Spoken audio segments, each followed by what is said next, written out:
Now faith is being sure of what we hope for and certain of what we do not see. This is what the ancients were commended for. By faith we understand that the universe was formed at God's command, so that what is seen was not made out of what was visible. By faith Abel brought God a better offering than Cain did. By faith he was commended as righteous when God spoke well of his offerings. And by faith Abel still speaks, even though he is dead. By faith Enoch was taken from this life, so that he did not experience death. He could not be found, because God had taken him away. For before he was taken, he was commended as one who pleased God. And without faith it is impossible to please God, because anyone who comes to him must believe that he exists and that he rewards those who earnestly seek him. By faith, Noah, when warned about things not yet seen, in holy fear built an ark to save his family. By his faith, he condemned the world and became heir of the righteousness that is in keeping with faith. By faith, Abraham, when called to go to a place he would later receive as his inheritance, obeyed and went, even though he did not know where he was going.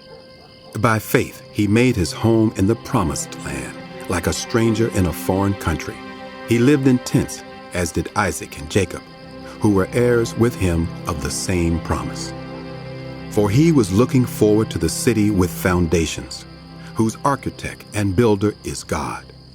And by faith, even Sarah, who was past childbearing age, was enabled to bear children because she considered him faithful who had made the promise.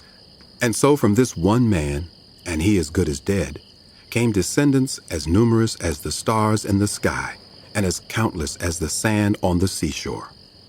All these people were still living by faith when they died. They did not receive the things promised. They only saw them and welcomed them from a distance, admitting that they were foreigners and strangers on earth. People who say such things show that they are looking for a country of their own. If they had been thinking of the country they had left, they would have had opportunity to return. Instead, they were longing for a better country, a heavenly one. Therefore, God is not ashamed to be called their God, for he has prepared a city for them. By faith, Abraham, when God tested him, offered Isaac as a sacrifice. He who had embraced the promises was about to sacrifice his one and only son, even though God had said to him, "It is through Isaac that your offspring will be reckoned." Abraham reasoned that God could even raise the dead, and so in a manner of speaking, he did receive Isaac back from death. By faith, Isaac blessed Jacob and Esau in regard to their future. By faith, Jacob, when he was dying, blessed each of Joseph's sons and worshipped as he leaned on the top of his staff. By faith, Joseph, when his end was near, spoke about the exodus of the Israelites from Egypt and gave instructions concerning the burial of his bones. By faith, Moses' parents hid him for 3 months after he was born, because they saw he was no ordinary child, and they were not afraid of the king's edict. By faith, Moses, when he had grown up, refused to be known as the son of Pharaoh's daughter. He chose to be mistreated along with the people of God rather than to enjoy the fleeting pleasures of sin.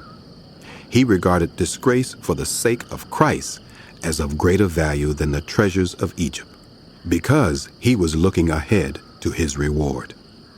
By faith, he left Egypt, not fearing the king's anger. He persevered because he saw him who is invisible.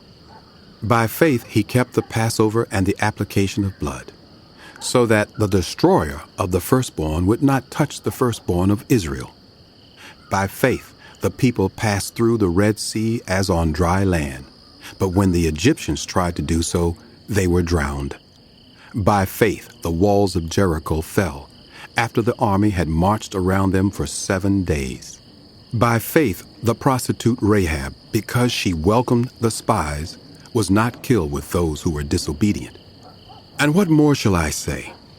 I do not have time to tell about Gideon, Barak, Samson, Jephthah, about David and Samuel and the prophets, who through faith conquered kingdoms, administered justice, and gained what was promised, who shut the mouths of lions, quenched the fury of the flames, and escaped the edge of the sword, whose weakness was turned to strength, and who became powerful in battle and routed foreign armies. Women received back their dead, raised to life again. There were others who were tortured, refusing to be released so that they might gain an even better resurrection.